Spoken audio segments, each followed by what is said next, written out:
and so I did have that other side of me, that was pulling me in another direction, kind of saying, okay, be smart, be practical.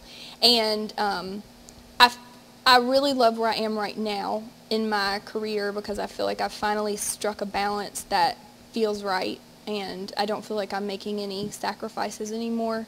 Right. So it feels really good. But going back to your first question about my gig, the first gig that I ever had. How was that?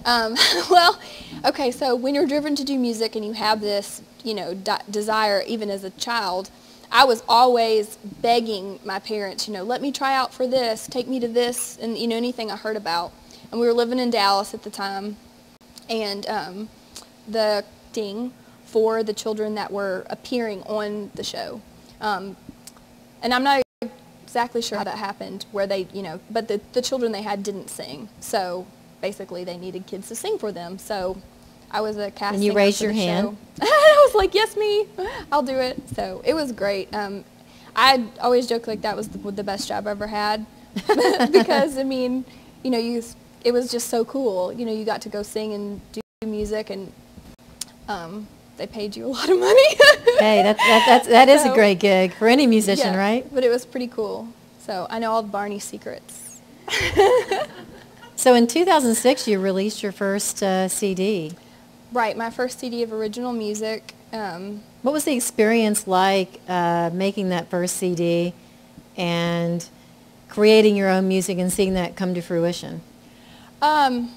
Really scary, because what you don't think about when you're doing that kind of thing is that it does live on forever.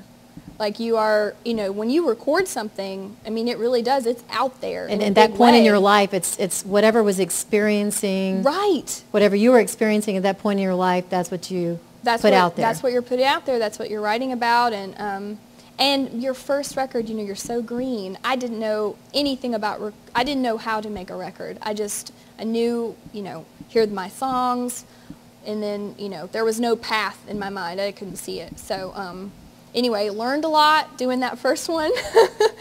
But what was it like being in the studio? Well, that was easy because, having done Barney for so right. many years, we were in the studio all the time. You were experienced at that point, right? Very studio experience, yeah. But trying to produce your own music or having opinions like, what do I want the drums to do there? I mean, I'd never considered any of that stuff before, so everybody's got to have a first record, and it's always a learning experience. Oh, yeah, exactly. And so how would you describe your music, and along those lines, what artists have sort of influenced you along the way?